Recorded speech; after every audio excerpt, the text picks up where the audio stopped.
Si Lian, sabi ng karamihan ay siya ang magiging pinakamagandang dilag sa buong mundo kapag ipinagpatuloy niya ang ganoon. Pero siya, na dati ay ang pinakamaganda, ay biglang naging mataba isang araw. Ang tanging layunin lang ni Lian ay ang protektahan ang ikalawang prinsipe. Dati ay wala namang kaalam-alam ang ikalawang prinsipe, nalabis ang pag-iyak ni Lian nang bigla itong tumaba, at hindi din niya napansin ang pamamaga ng mata nito, at napapaisip na lang ang ating bida kung ano ang nararamdaman ni Lian ngayon. Tinalikuran niya ang kanyang hitsura, na kung tutuusin ay siya ang magiging pinakamagandang babae sa buong mundo. Napapatanong naman ang ikalawang prinsipe sa kanyang sarili, kung ano ang ginawang pagtrato niya sa kabila ng lahat ng ito. Marahil ay trinato niya ito ng hindi maganda matapos itong maging sobrang taba. Nagigilty naman siya dito. Kaya't nag-promise ang ating bida, at sa abot ng kanyang makakaya, natatanggalin niya ang mga side effects ng body petrification technique para kay Lian. Napatanong naman ito sa kanya kung okay lang ba siya dahil kanina pa siya nakatitig dito. Sinagot naman si Lian na okay lang siya at mas maganda pa nga ang kanyang pakiramdam ngayon. Nagtataka naman si Lian at kakaiba ang mga ikinikilos ng ikalawang prinsipe. Napaisip naman ang ating bida na kilalang-kilala na talaga siya ni Lian bilang isang bodyguard na nagpoprotekta sa kanya araw-araw ay nakikita nito ang kanyang mga pagbabago. Tinawag naman niya ito at pinapasama sa kanya dahil may ipapakita itong mas kakaiba sa kanyang paningin. At sumama naman agad ito, ngunit napatanong kung saan sila pupunta. Sinabi naman ng ating bida na pupunta sila upang baliktarin ang lamesa at tutungo sila kung saan namamalagi ang mga tagaluto. Pinatipon niya ang lahat ng mga ito sa kanyang harapan at wala naman siyang ano-ano na tinanong kung bakit niya ito ginawa. Parang nagbibingi-bingihan naman ang mga tagaluto at sinabi niya ay hindi niya naintindihan ang ikalawang prinsipe. Napaisip naman siya kung ano ang dapat na gawin, kaya't bigla naman niya itong tinanong kung bakit nito nilagyan ng poison ang kanyang pagkain gamit ang energy dissipating poison. Nagulat naman ang mga tao sa paligid lalong-lalo na ang tagalutong tinignan niya. Sinabi naman ng batang tagaluto na hindi niya ito ginawa, ngunit sinagot naman agad siya ng prinsipe kung isinugal niya ang lahat ng 3,000 na kanyang nakuha. Ang batang ito ay nagkaroon ng napakalaking utang dahil sa sobrang pagkalulong nito sa sugal.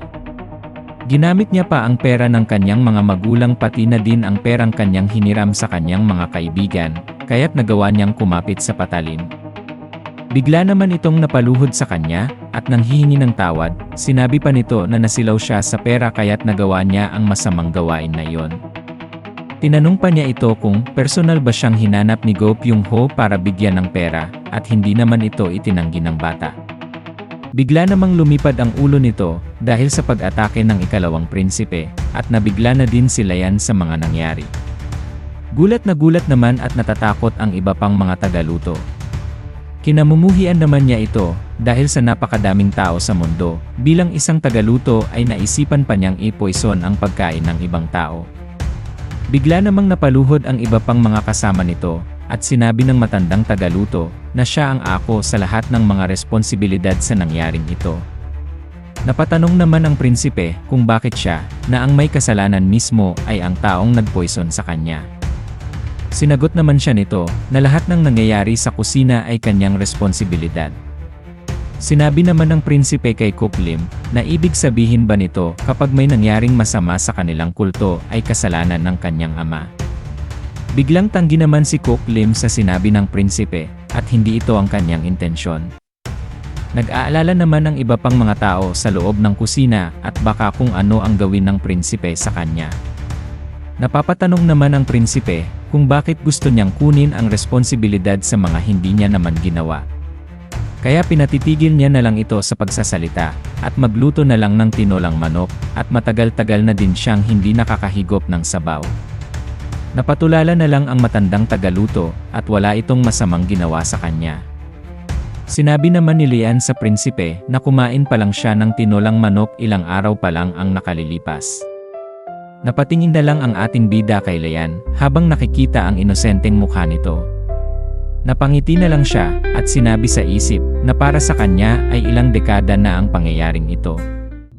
Kinaumagahan sa Heavenly Demon Pavilion ay makikita ang heavenly demon na nakatayo sa labas.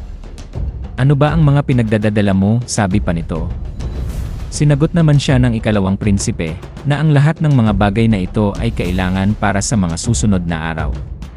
Sinabi naman ng heavenly demon na bakit mga araw, isang araw lang naman ang plano niya. Sinabi din naman ng prinsipe na baka mag-enjoy siya sa kanilang paghahunting at gustuhin pa niyang ipagpatuloy ito ng ilang mga araw pa. Sinabi naman ng ama nito na huwag siyang masyadong maging ambisyoso.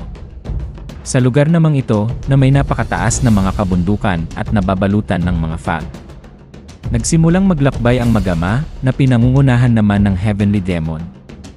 Sinabihan naman nito ang prinsipe, mas magaling pala siya kaysa sa kanyang naiisip dito. Bigla naman ang ating bida sa sinabi ng kanyang ama, at bigla naman siyang napaisip, na baka napansin nito na itinatago niya lang ang kanyang mga skills na binuo niya galing sa kanyang past life, habang nilalabanan naman nito si Go Pyong-ho. Napagdesisyonan na lang niyang mas mabuti na sabihin na lang niya ito sa kanyang ama. Pinaalam naman ng prinsipe na tinatago niya nga ang kanyang mga skills, ngunit alam na ito ng kanyang ama. Sinabi naman ng prinsipe na hindi siya parang pusa lang, kundi para siyang halimaw na itinatago ang kanyang mga pangil.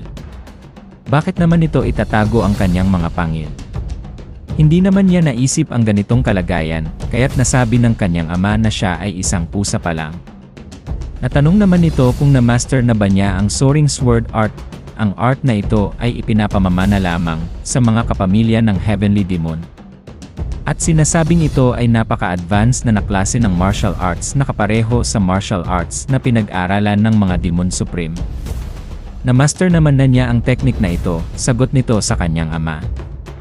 Bigla naman siya nitong inatake, at napailag siya, kaya tinamaan ang daladala niyang bag. Kung hindi niya ibinaling ang kanyang mukha palayo, ay siguradong mawawasak ito ng ganun kadali lang. Talaga ngang na-master na niya ito at naniniwala na ang kanyang ama, kaya biglang napasabi ang prinsipe, na kung alam na niya ay bakit pa siya nito inatake, paano kung hindi ito nakailan? Pagbabayaran naman niya ang kanyang pagsisinungaling sa kanyang ama, at sigurado naman ito na talagang maiiwasan niya ang pag-ataking iyon kung talagang na-master niya nga ang teknik. Pero kahit na, at magkamukha sila, hindi magandang tingnan sa mukha niya ang mayroong peklat.